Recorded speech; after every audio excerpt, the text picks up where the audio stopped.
America, the greatest country in the world. Thanks for being here. Welcome to our special Politics by Faith, Western Governments Weaponized.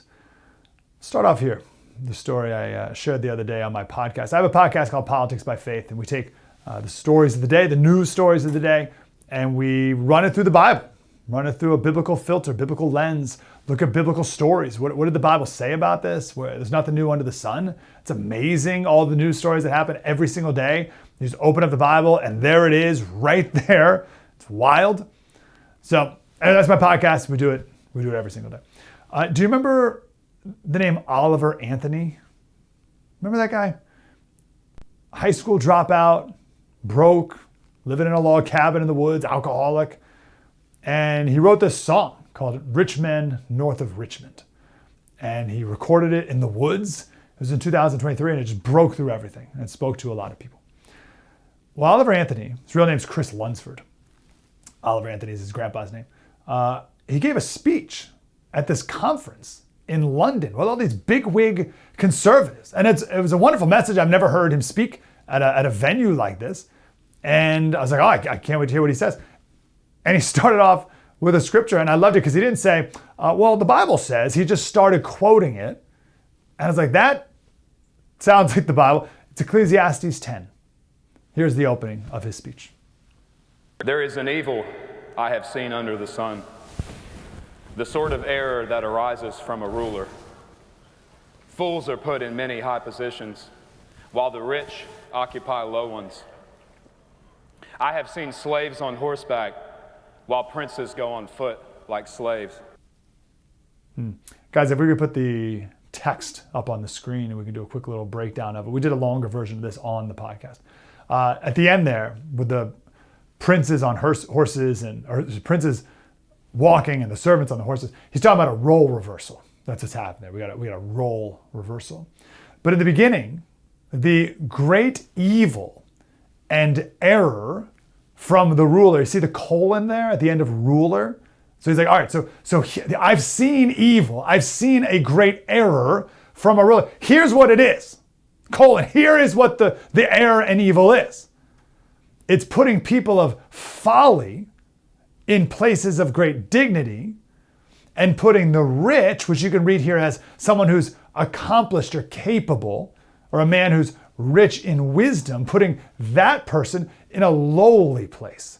Just like you would take a prince and put him on the ground and a servant up on the horse. It's a role reversal. It's not the way it's supposed to be. Now, the word folly here is really important. The word folly, it's in the Bible a lot. I think in our modern context and how I think of it, like first thought of it, is someone who's a fool or commits a folly. It's like an aloofness, like I just made a mistake, right? I made a dumb mistake. What a fool. No. In the Bible, it means a wicked person. So what we have here are rulers and a system that's become so corrupted, because people are corrupt, where wicked people and wickedness has been put on a pedestal as something to desire. Right? It's like folliness and wickedness is of great dignity and put in positions of honor. Right? And righteousness is something that we are now told to look down on. I love that Oliver Anthony, high school dropout. You just read that Bible, you can be wiser than a room full of experts. Romans 1:22 says, claiming to be wise, they become fools. Just read the Bible, you'll be way ahead of the game. But if that's true, Ecclesiastes 10, that wicked men and wickedness take these positions of dignity and rule over us, if that's true, and I believe it is, what does it look like? Well, it looks like, if you're a politician, forgetting your job. And the biblical mandate of your job is to punish evil and reward good. Right? Well, in America, for a long time now, we've been doing the exact opposite of that. We've been rewarding evil and punishing good. It looks like forgetting the people who hired you, forgetting the American people. It looks like intimidating people if you're a ruler, like moms at a school board meeting for caring about how their child is educated in school. This role reversal, this corruption, this wickedness at the top, it looks like arresting pro-life people when local authorities didn't do anything because it's nothing to arrest anyone about. But you arrest them on federal charges to do the bidding of pro-abortion people who want to kill babies, right? To bring in another biblical reference, the king of Judah, Manasseh, he sacrificed his own son in a fire to worship Baal. His own son. That's how committed he was to the cause.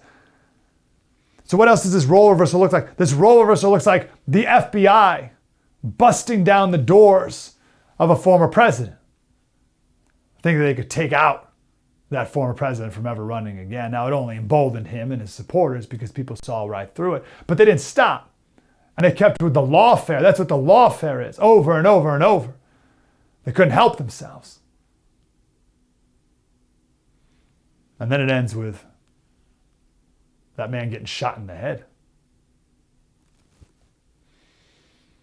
The wickedness that Ecclesiastes 10 speaks of can look like a president being the victim of endless lawfare all the way up until he gets shot in the head. That picture was this far away from being something very, very different. This lawfare, this going after the people, a weaponized government, can look like what happened after January 6th, right? Going so hard on the people involved with January 6th that over time, more and more people are like, hold on, Democrats are taking this way too far. But democracy was almost torn asunder by the American terrorists. Like, geez, guys. Weaponization of government can look like social media platforms shutting down speech online. It can look like the Department of Homeland Security creating a disinformation governance board. What is that Orwellian thing? A disinformation governance board. It can look like what the government's done to Elon. I mean, now we have people, setting his cars on fire and drawing swastikas on them. Like, if you were drawing swastikas onto something, I think that means you're the Nazi, or like closer than what you're drawing the thing on. But Elon has been the victim of a weaponized government as well. The California Coastal Commission, this was right before the election. The California Coastal Commission refused to increase the number of SpaceX launches. So SpaceX wanted to increase the number of launches off of an Air Force base in California, and for some reason they had to go in front of the California Coastal Commission, and they rejected it.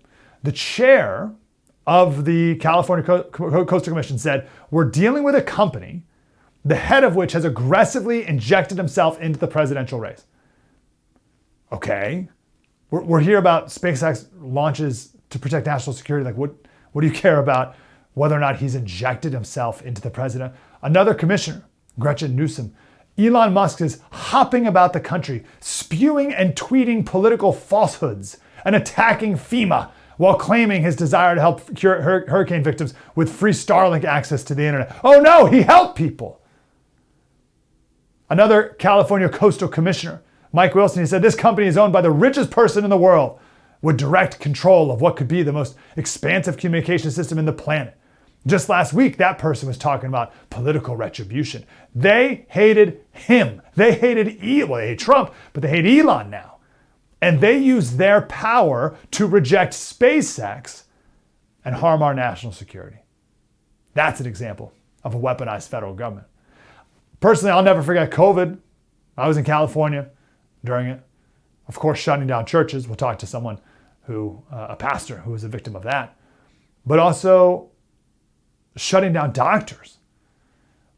During COVID, there was a bill, it was AB 2098, and it penalized any medical professional who disseminates misinformation or disinformation related to COVID-19. Are you kidding me?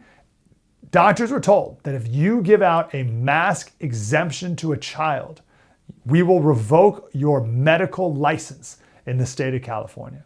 That is a weaponized government. And it's not just here in America. We can look over in Europe, what they're doing in France with the opposition populist leader there, Le Pen, throwing her in jail. We're going to talk to one of my favorite people across the pond coming up about that in just a couple of minutes there. They've tried it all against Trump. None of it worked yet. Will they stop? Today's special is all about the weaponization of the federal government. And of course it will happen. Our founders knew it. James Madison in Federalist 51, he said, if men were angels, then no government would be necessary, okay? And if angels were to govern men, neither external nor internal controls of government would be necessary. Okay, so it goes both ways. So men are not angels, So we need a government and laws to restrain violence and wickedness. Got it. But government is made up of men, many of whom are violent and wicked themselves. So we need to restrain them too. And this is why saving our country means not only not putting wicked people in power, but also all of us, the people, becoming more virtuous ourselves and demanding virtue out of our elected leaders as well. That's the only way that our country will survive. Let's make sure we can identify the threat that has been against us and the threat that is currently existing and will in the future. So we're going to go across the pond in the next segment and talk about Europe, but right now let's keep it stateside. Will Chamberlain is here. He's senior counsel at the Article 3 Project. Good to talk to you, Will. Good to be with you. Nice being here. So we're going to spend some more time on what's happening now and what you see happening in the future, but let's look back for a minute. What is the most egregious example of government weaponization that you've seen in recent memory? I mean, honestly, I think it has to be the coordinated persecution of President Trump. You had 4 prosecutions in 4 different jurisdictions in a little over 4 months. They were completely frivolous for the most part. And it was obviously an attempt by law enforcement officials, both state and federal, to keep President Trump out of the White House. I can't think of a more dramatic weaponization of government than that. I can't think of more dramatic lawfare than that. So, I mean, there are a lot of other problems that we've had. I think you can go all the way back to 2020 and the way that the FBI behaved with the Hunter Biden laptop, all Crossfire Hurricane. There were a lot of problems with that, but I think nothing beats attempting to jail the most prominent and likely political opponent of the current administration. It's pretty wild that not only did it not work in the sense that he's the president today, so it didn't work in that regard, but nothing stuck. And no one's talking about any of it now. That's pretty wild. Why did none of it work in even that sense, even in the legal sense? I mean, it didn't work in a legal sense because it was all extremely fragile. They failed to take into account the kind of logic of things like presidential immunity. And they were extremely aggressive in going forward with some cases that were obviously frivolous. I think the New York case, the only one where they actually extracted a felony conviction, was a frivolous case, genuinely frivolous, one that shouldn't even gotten past a motion to dismiss. And I think a big part of the problem for the Democrats was whatever victories they won via lawfare, if they didn't actually jail the guy, because those victories were seen as frivolous in the eyes of the public, if anything, they drove more and more people towards Trump. Yeah. Sorry. Okay, that's in the past. What about now? What's the play that these same people? I mean, have they given up? What's their current strategy, you think? Well, I mean, they're trying, and it looks like they're failing to use temporary restraining orders and injunctions to thwart the operation of the Trump administration, but it's not working.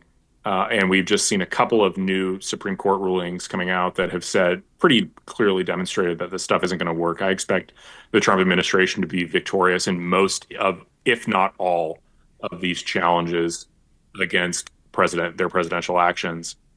The most obvious one is this Trent-Aragua case where you had a judge in D.C. trying to, certify a class action and issue an injunction preventing the deportation of anybody under the Aliens Enemies Act. And the Supreme Court just told me he didn't have jurisdiction, that all these cases were habeas corpus cases, that they needed to be brought where the individuals were detained. And it's very unlikely they'll be able to get a class action. And that means that, while individual people will be able to bring challenges to their specific detention, saying, I'm not a member of Trent-Aragua or something like that, there won't be any halt to mass deportation. So again, their legal lawfare through the courts will not be successful. I'm trying to steel man the other side here. So we can do a special here and be like, oh, we've been, the government weaponized against us for all the time since, progressives and communists have been in power. But are the people on the left now saying, oh, the government's now weaponized against me, and the government is weaponized against us now because Elon's firing people? And I don't know, what other examples would they give? And do they have a point, or is it totally different than what we've experienced all these last few decades? They're trying to use the examples of anti-Semitic and pro-Palestinian non-citizens being deported as an example of lawfare and the weaponization of government. They're saying that the First Amendment rights of these non-citizens are being violated. They're wrong.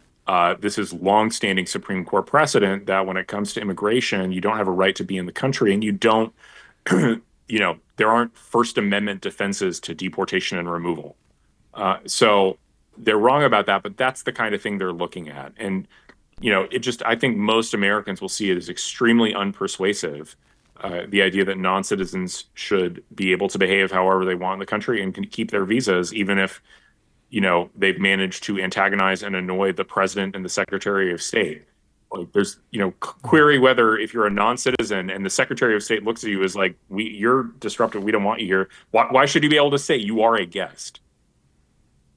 Yeah, that's wild though that the left's causes are Tren de Aragua gang members and pro-Hamas rioters. Like that just speaks to how the Trump administration is going about this wisely. Low-hanging fruit, 90-10 issues, and this is what the left is left to defend, at least for now. Last question for you, Will. What is the deep state? What's the deep state up to right now? I remember that's one of the Trump administration's top priority, and understanding that they got to go in and weed it out and take their power away from them. But I don't know how successful they've been. What's the play next? What's the plan? Have they given up? They're just trying not to get fired, honestly. This is where the Trump administration has done a really good job of very quickly identifying rebellious civil servants and removing them from their posts. And that has done a good enough job that I think the rest of the deep state is running scared.